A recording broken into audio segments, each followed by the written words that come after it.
ಏನಪ್ಪ ಈ ವ್ಲಾಗಲ್ಲಿ ಏನು ಹೇಳ್ತೇನೆ ಅಂದರೆ ಅವರೆಕಾಯಿ ಪಲ್ಯ. ಸೊ ಅವರೆಕಾಯಿ ಕಾಳು ಅಂದ್ರೆ ತುಂಬ ಒಳ್ಳೆಯದು. ಅದರಲ್ಲಿ ಅವರೆಕಾಯಿ ನೀವು ಡಿಫ್ರೆಂಟ್ ಥರ ಮಾಡ್ಬೋದು, ಪಲ್ಯ ಮಾಡ್ಬೋದು, ಸಾರು ಮಾಡ್ಬೋದು, ಇಲ್ಲ ಗೊಜ್ಜು ಮಾಡ್ಬೋದು, ಇಲ್ಲ ನೀವು ಸ್ನ್ಯಾಕ್ಸ್ ಥರ ಮಾಡ್ಕೋಬೋದು. ಸೊ ಅವರೆಕಾಯಿ ಬಂದು ತುಂಬ ಹೊಟ್ಟೆಗೆ ಒಳ್ಳೆಯದು.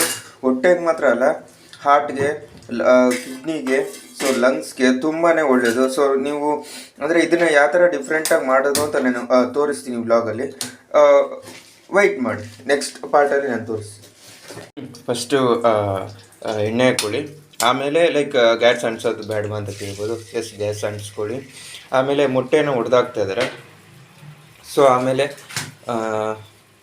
ತಿರ್ಗಿ ಇನ್ನೊಂದು ಮೊಟ್ಟೆನ ಹೊಡೆದಾಕ್ತಾ ಇದ್ದಾರೆ.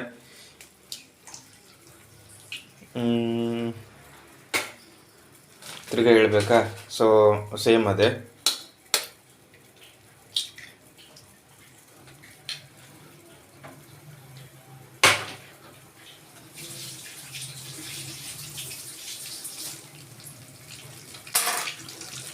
ಸೊ ನೀವು ತಿಂತಾಯಿದ್ರೆ ಹೋಗು ಅಂತ ಹೇಳೋದು ಬೇಡ, ಅಂತ ಲೈಕ್ ಅಷ್ಟು ಚೆನ್ನಾಗಿರುತ್ತೆ. ನಾನು ಸಹ ಟೇಸ್ಟ್ ಮಾಡಿದ್ದೀನಿ. ಸೊ ನೋಡೋಣ. ಸೊ ಈಗ ಉಪ್ಪು ಹಾಕ್ಕೊತಾ ಇದ್ದಾರೆ. ಆಮೇಲೆ ಖಾರದ ಪುಡಿ ನಾವು ಮನೇಲೇ ಲೈಕ್ ರುಬ್ಕೊತಾರೆ. ಸೊ ನಾವು ಯಾವುದೇ ಥರ ಆಚೆ ಕಡೆ ತೊಗೊತೀವಿ, ಬಟ್ ರ್ಯಾರ್ ಕೇಸಸ್ಸಲ್ಲಿ ತೊಗೊತೀವಿ. ಮನೇಲಿ ಮಾಡ್ಕೊಳೋದು ತುಂಬ ಒಳ್ಳೆಯದು.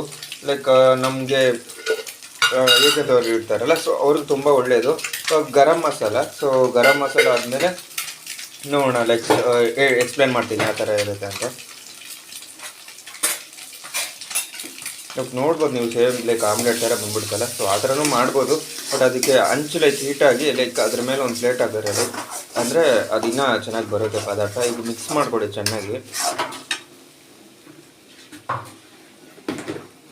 ಸೊ ಈ ಕಡೆನೂ ಅಷ್ಟೇ, ಮೊಟ್ಟೆ ಕೊದೀತಾ ಇದೆ. ಸೊ ಅದು ನೆಕ್ಸ್ಟ್ ಅದಕ್ಕೆ ಸೈಡ್ ಡಿಶ್ ಅದು. ಸೊ ಸೈಡ್ ಡಿಶ್ ಆದಮೇಲೆ ಇದು ಬೇರೆ. ಸೊ ಈಗ ಅರಿಶಿನ, ಆದರೆ ಪೆಪ್ಪರ್ ಸೇರಿಸ್ಕೊಳ್ಳಿ, ಒಳ್ಳೆಯದು. ಪೆಪ್ಪರ್ ತಿಂದಷ್ಟು ನಿಮಗೆ ಇಮ್ಯುನಿಟಿ ಪವರ್ ಜಾಸ್ತಿ ಇರುತ್ತೆ. ತಿನ್ನಬೇಕು ಅಂತ ನಾನು ಲೈಕ್ ತಿನ್ನೋದಲ್ಲ, ನೀವು ಎಲ್ಲ ಫುಡ್ಡಲ್ಲಿ ನೀವು ಹಾಕ್ಕೊಂಡು ತಿಂದರೆ ಒಳ್ಳೆಯದು. ಅಂದರೆ ಓವರಾಗಿ ಸೇರಿಸ್ಬೇಡಿ, ಅದು ತುಂಬ ಹೀಟು.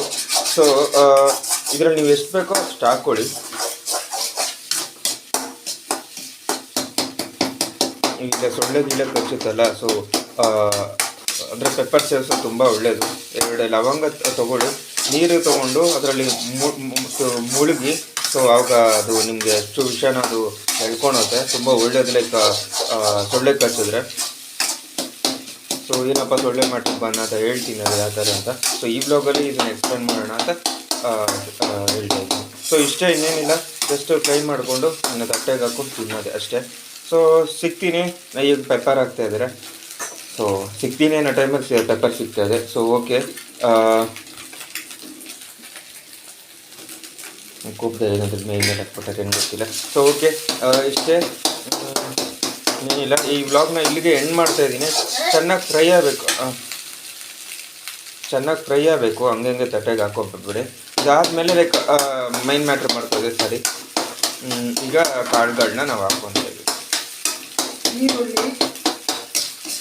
ತಗೊಳ್ಳಿ ಈರುಳ್ಳಿ. ನಾಳೆ ನಾಟಕೋಳಿ. ಈಗ ಜಸ್ಟು ಆಮೇಲೆ ಬಾಯ್ಲ್ ಹಾಕ್ಕೊಳ್ಳಿ ಅಷ್ಟೇ. ನಿಂಬೆಹಣ್ಣು ಹಾಕ್ಕೋಬೇಕು. ನಿಂಬೆಹಣ್ಣು ತುಂಬ ಯೂಸ್ ಮಾಡಿ, ತುಂಬ ಒಳ್ಳೆಯದು.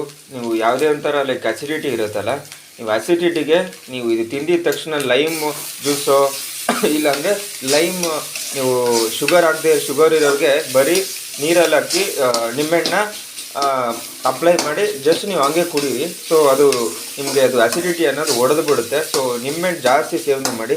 ಅದು ನಾವು ಓಲ್ಡ್ ಏಜ್ ಪೀಪಲ್ಸ್ಗೆ, ಮತ್ತು ನಾವು ಗಾಡಿ ಓಡಿಸ್ತಾರಲ್ಲ, ಸೊ ಯಾಕಂದರೆ ಗಾಡಿ ಓಡಿಸೋದನ್ನೋದು ಡಸ್ಟ್ ಇರುತ್ತಲ್ಲ, ಸೊ ಡಸ್ಟ್ ಎಲ್ಲ ಒಡೆದು ಬಿಡುತ್ತೆ. ಸೊ ಇದನ್ನು ನೀವು ಸೇವಿಸಲೇಬೇಕು. ನಿಂಬೆಹಣ್ಣು ತುಂಬ ಜಾಸ್ತಿ ತೊಗೊಳ್ಳಿ. ನಿಂಬೆಹಣ್ಣು, ವಾಟ್ರ್ ಮಾತ್ರ ತುಂಬ ನೀವು ತೊಗೊಳ್ಳೇಬೇಕಾಗಿದೆ ಪದಾರ್ಥಗಳು. ಸೊ ಇನ್ನೇನಿಲ್ಲ, ಕಳಿಸೋದು ಮತ್ತು ಸೇವಿಸೋದಷ್ಟೇ, ತಟ್ಟೆಗೆ ಹಾಕೋಣದಷ್ಟೇ. ಸೊ ಇನ್ನು ನೀವು ಲೈಕ್ ಅಷ್ಟೇ ತಿನ್ನೋದೇ. ಬರ್ತೀನಿ, ಬಾಯ್. ನೆಕ್ಸ್ಟ್ ವೀಡಿಯೋದಲ್ಲಿ ಸಿಗೋಣ. ಇಂತಿಗೆ love, bye, take care, take rest, love. ನೀವು ನೋಡ್ಬೋದು ತಿಂತಾಯಿದ್ದೀನಿ, ಚೆನ್ನಾಗಿದೆ. ಸೊ ಖಾರಾಗ ರೆಸಿಪಿ ಚೆನ್ನಾಗಿದೆ. ಸೊ ಬೊಂಬಾಟಾಗಿದೆ. ನೀವು ಮನೇಲಿ ಮಾಡ್ಕೊ ತಿನ್ನಬೇಕು ಅಂತ ನಾನು ಕೇಳ್ಕೊತಾ ಇದ್ದೀನಿ. Thank you. Bye. Be safe, be healthy.